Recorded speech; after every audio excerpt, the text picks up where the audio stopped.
Hello everyone, আসসালামু আলাইকুম। সবাইকে ওয়েলকাম জানাচ্ছি টেকনিক্যাল অ্যানালাইসিস ইনস্টিটিউট বিডিতে। আশা করি আপনারা সবাই ভালো আছেন।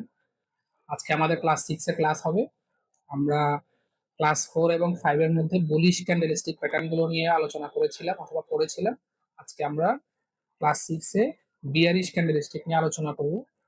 আজকের ক্লাসে আমরা সকল বিয়ারিশ ক্যান্ডেল গুলো নিয়ে আলোচনা করার চেষ্টা করব এবং আমি আশা করছি যে আপনারা এই বুলিশ ক্যান্ডেল গুলো খুব ভালোভাবে প্র্যাকটিস করছেন এবং মাথায় নিয়েছেন। এবং আপনাদের যদি কোনো প্রবলেম থাকে এটা অবশ্যই আমার সাথে আপনারা শেয়ার করবেন।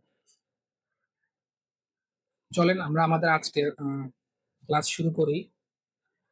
আমাদের ক্লাস 6 এর বিয়ারিশ ক্যান্ডেলস্টিক প্যাটার্ন ক্লাস শুরু হচ্ছে। তো আপনাদেরকে আমরা যে বুলিশ ক্যান্ডেলস্টিক প্যাটার্ন গুলো পড়িয়েছিলাম, তখন এই যে ক্যান্ডেলস্টিক প্যাটার্ন এটার নাম ছিল হচ্ছে হ্যাঙ্গিং, সরি, হ্যামার ক্যান্ডেল ছিল, সরি। আমরা যখন আপনাদেরকে বুলিশ ক্যান্ডেলস্টিক প্যাটার্ন পড়িয়েছিলাম তখন এই যে ক্যান্ডেলটার নাম ছিল হ্যামার, এবং এটা দেখার পরে আমরা বাই করতাম। কিন্তু এখন যে ক্যান্ডেলটা আমরা দেখতে পাচ্ছি এটার নাম হচ্ছে হ্যাঙ্গিং ম্যান। একই ক্যান্ডেলের দুইটা নাম কেমনে হয়?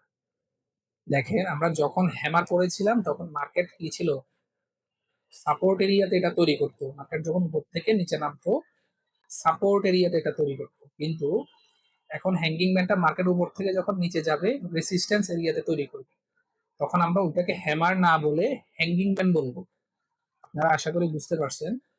হ্যামার ক্যান্ডেল যেমন ইম্পর্টেন্ট বাই করার জন্য, হ্যাঙ্গিং ম্যান ক্যান্ডেলও ইম্পর্টেন্ট প্রফিট বুক করার জন্য বা সেল করার জন্য।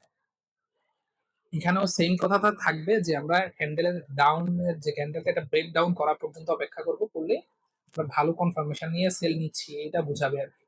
আর আপনি চাইলে হ্যাঙ্গিং ম্যানের পরে কনফার্মেশন নিতে পারেন, না নিলে আপনার জন্য একটু রিস্ক হবে। যখনই তার এই হ্যাঙ্গিং ম্যানের লোটা ব্রেক ডাউন করবে তখন এটা কনফার্মেশন বোঝায় ভালো আর কি, আমি যেটা মনে করি, আমার এক্সপিরিয়েন্স যেটা বলে। তো হ্যাঙ্গিং ম্যান এবং হ্যামারের বক্তব্য কিন্তু সেম। এখানেও সেম ভাবে লিখে আছে এটা একটা বিয়ারিশ রিভার্সাল প্যাটার্ন, একটা আপ ট্রেন্ডে তৈরি হয়। তারপর হচ্ছে এটার মধ্যে বডি থাকে, ওই যে বিষয়গুলো যেগুলো আগের বার আমি আপনাদেরকে বর্ণনা করেছি সেম বিষয়গুলো এখানেও বর্ণনা আছে। আমি এই ক্লাসের ভিতরে সকল বিয়ারিশ ক্যান্ডেল নিয়ে আপনাদের সাথে কথা বলবো। তো আমি যদি প্রত্যেকটা ক্যান্ডেল নিয়ে এভাবে একটা একটা করে আগের মতো যদি এক্সপ্লেন করে যদি বলি তাহলে আপনাদের কি হবে, সময় নষ্ট হবে, আপনার কাছে বোরিংও লাগতে পারে। আপনারা তো জানেন যে ক্যান্ডেলের নিচে একটা লম্বা বডি থাকে, উইক থাকে, ছোট বডি থাকে, ছোট করে এটাকে আমরা আগে হ্যামার বলতাম, ওটা সাপোর্টে তৈরি হইতো। এখন সেম ক্যান্ডেলটা যখন রেসিস্ট্যান্সে তৈরি হবে তখন এটাকে আমরা হ্যাঙ্গিং ম্যান বলবো। এই জিনিসটা আশা করি আপনাদের মাথায় ঢুকে গেছে। এরপর হচ্ছে হ্যাঙ্গিং ম্যানের পরে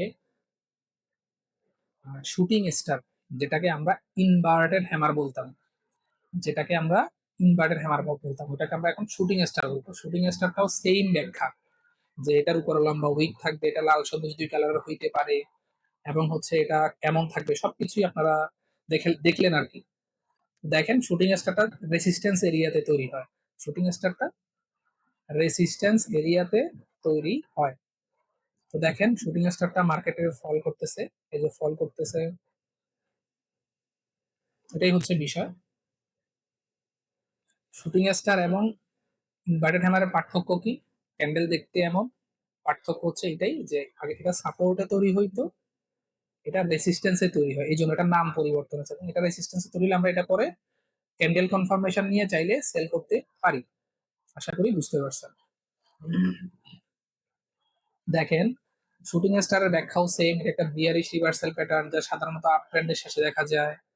এরপর হচ্ছে এই ক্যান্ডেলের সাথে থাকে ছোট বডি, নিচে লম্বা আপার উইক এবং নিচে ছোট উইক থাকে। এই যে ব্যাখ্যাগুলো আগের মতোই আছে, আপনারা চাইলে এখন আমার এখানে স্ক্রিনে আছে, এটা আপনারা পড়ে নিতে পারেন। 1 মিনিট লাগবে আপনাদের পড়ে নিতে, 1 মিনিটও লাগবে না, মানে 10 সেকেন্ড 20 সেকেন্ড লাগবে। তো আমরা পরের ক্যান্ডেলে চলে আসছি। Bearish engulfing candle, bullish engulfing candle যেরকম ছিল, বিয়ারিশ এনগালফিং ক্যান্ডেলও সেম ভাবে। দেখেন, একটা আগে ছিল একটা রেড ক্যান্ডেলকে একটা গ্রিন ক্যান্ডেল এনগালফ করতো, এখন হচ্ছে গ্রিন ক্যান্ডেলকে একটা রেড ক্যান্ডেল এনগালফ করবে। সেম জিনিস, কথা হচ্ছে এটা উল্টা। Second candle engulf the previous candle, দেখেন এই ক্যান্ডেলটা সবুজ ক্যান্ডেলটাকে এনগালফ করে ফেলছে। এটা তৈরি হবে হচ্ছে রেসিস্ট্যান্স এরিয়াতে। যদি তৈরি হয় তখন আপনি বুঝতে পারবেন যে মার্কেটে বাইং প্রেসার শেষ, এখন সেলিং হইতে পারে। এরকম একটা সম্ভাবনা আপনি নিতে পারেন বা দেখতে পারেন। তো বিয়ারিশ ক্যান্ডেলস্টিক প্যাটার্ন হলো একটা স্ট্রং বিয়ারিশ ক্যান্ডেল, এটা প্রথমটা সবুজ হয়, পরেরটা লাল হয় এবং সবুজটাকে পুরোপুরি ঢেকে ফেলে। এখানে বায়াররা দুর্বল হয়ে গেছে এটা বুঝায় এবং মার্কেট ডাউন ট্রেন্ডে যেতে পারে এটা বুঝায়। আশা করি আপনারা বুঝতে পারছেন। ঠিক আছে, 5 মিনিট হয়ে গেছে।